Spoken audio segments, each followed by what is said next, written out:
Ny mety ho toetry ny andro eny an-dranomasina ny zoma raika amin'ny 30 oktobra 2024 amin'ny enora maraina hatramin'ny sabotsy voalohan'ny volana novambra 2024 amin'ny enora maraina. Mafy fitsokan-drivotra any amin'ny morontsiraka atsimo andrefa nosy, tomanana hitatra miandalana any amin'ny morontsiraka atsimo nosy izany. Vinavinaina tratra 5 km isan'ora any amafan-drivotra, anio 30 oktobra hatramin'ny Rampitso zoma, raika amin'ny 30 oktobra ny eo anelanelany Toliara hatrany amin'ny tanjona Vohimena. Ny zoma raika amin'ny 30 oktobra tolakandro kosa ny eo anelanelany tanjona Vohimena hatrany Taolagnaro. Mahazo ny fampitanembana miloko mena amin'ny amafan-drivotra ny eo Toliara hatrany amin'ny tanjona Vohimena. Miloko mavo tanjona Vohimena hatrany Taolagnaro. Entana ny rehetra naraka tsy tapaka ny toromarika atolotry ny tompona andraikitra eny ifotony. Ho an'ny morontsiraka Atsinanana ny tanjona Bobaomba hatrany amin'ny tanjona Angotsy, andrahoana amin'ny Tsitokotoko ho avy atsimo Atsinanana andrivotra ka ho 20 hatramin'ny 30 km isan'ora, hahatratra 40 km isan'ora ny avaratra Vohimara, Anonjabeny ranomasina, Avonionjy iray faingo 5 hatramin'ny 2 metatra. Tanjona Angotsy hatrany Mahanoro, andrahoana amin'ny Tsitokotoko ho avy Atsinanana na avaratra Atsinanana andrivotra ka ho 10 hatramin'ny 20 km isan'ora, Adiny-Panonja na Anonjabeny ranomasina, Avonionjy iray hatramin'ny 2,5 metatra.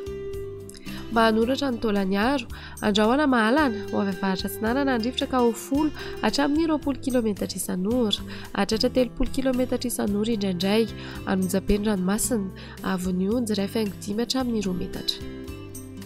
Taolagnaro hatrany amin'ny tanjona Vohimena, andrahoana Vitsy ho avy Atsinanana andrivotra ka ho 30 hatramin'ny 40 km isan'ora, hahatratra 5 hatramin'ny 15 km isan'ora amin'ny farany fe-potoana, Anonjabeny aheriny ranomasina, Avonionjy 2 hatramin'ny 3 metatra, hahatratra 3,5 metatra noho ny alin-drano avy atsimo.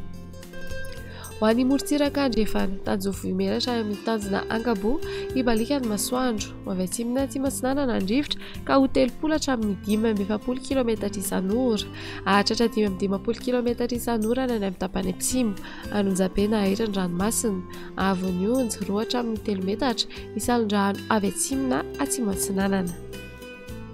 Tanjona Kabo hatrany amin'ny tanjona Vilanandro, andrahoana Vitsy ho avy andrefana andrivotra ka ho 10 hatramin'ny 30 km isan'ora, Adiny-Panonja na Anonjabeny ranomasina, Avonionjy iray hatramin'ny 2,5 metatra, hahatratra 2 metatra ny any amin'ny tapany atsimo. Tanjona Vilanandro hatrany Analalava, anorana tandrifin-drahona indrindra ny Voamaraina ho avy andrefana na avaratra andrefana andrivotra ka ho 10 hatramin'ny 30 km isan'ora, iovaova kosa ny Maraina ka ho 10 hatramin'ny 20 km isan'ora, Adiny-Panonja ranomasina, Avonionjy 4,5 hatramin'ny 2 metatra. Analalava hatrany amin'ny tanjona Bobaomby, andrahoana amin'ny Tsitokotoko ho avy andrefana andrivotra ka ho 10 hatramin'ny 20 km isan'ora, ho avy atsimo Atsinanana kosa ny manakaiky ny tendrony avaratra amin'ny Maraina ka ho 30 hatramin'ny 40 km isan'ora, Adiny-Panonja ranomasina, Avonionjy 4,5 hatramin'ny 2 metatra.